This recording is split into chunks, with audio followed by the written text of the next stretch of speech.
श्री गणेशाय नमः। विजयादशमी दसरा सण साजरा का करतात? दसरा सण का साजरा करतात? दसऱ्याचे धार्मिक व ऐतिहासिक कारण पुढीलप्रमाणे. 1. श्रीराम आणि रावण युद्ध. त्रेतायुगात लंकेचा राजा रावणाने सीतेचे अपहरण केले.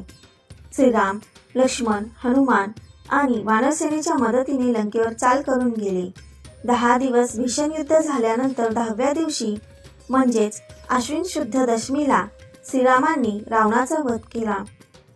त्या विजयाच्या स्मरणार्थ हाच दिवस विजयादशमी अथवा दसरा म्हणून साजरा करतात. म्हणूनच हा सण सत्याचा असत्यावर विजय या अर्थाने ओळखला जातो. 2. देवी दुर्गेचा महिषासुरावर विजय. देवता व असुर यांच्यात दीर्घकाळ युद्ध झाले. महिषासूर नावाचा दैत्य फार बलवान होता. त्याने देवतांना पराभूत करून स्वर्गावर कब्जा केला. देवतांनी शक्तीची आराधना केली. त्यातून महालक्ष्मी अथवा दुर्गा माता प्रकट झाली.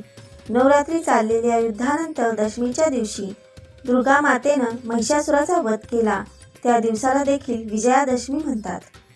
दसऱ्याचे सांस्कृतिक महत्त्व. 1. शस्त्रपूजा.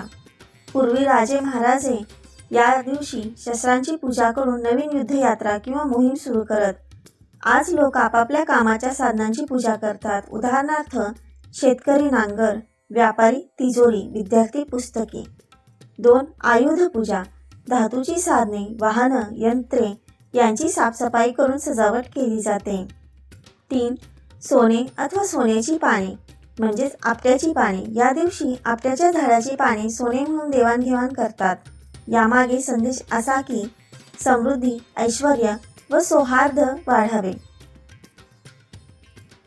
4. नवीन कामाचा शुभारंभ. विजयादशमी हा दिवस अतिशय शुभ मानला जातो. त्यामुळे या दिवशी नवा व्यवसाय, नवी खरेदी, नवीन उपक्रम सुरू करतात. 5. नाट्य रामलीला परंपरा. उत्तर भारतात या दिवशी मोठ्या प्रमाणावर रामलीला खेळवली जाते व रावण दहन केले जाते. सामाजिक व नैतिक संदेश. वाईटावर चांगल्याचा विजय कायम होतो.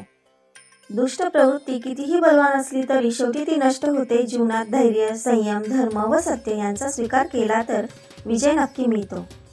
आपल्यातील वाईट सवयींवर, भीतीवर व आळशीपणावर विजय मिळवण्याचा हा दिवस आहे. निष्कर्ष. दसरा म्हणजे फक्त रावण दहन किंवा देवी विजय नव्हे, तर हा सण आपल्याला धैर्य, सत्य, सदाचार आणि नवी सुरुवात यांचा संदेश देतो. म्हणूनच तो भारतभर अतिशय उत्साहाने विविध प्रथा परंपरांसह साजरा केला जातो. धन्यवाद.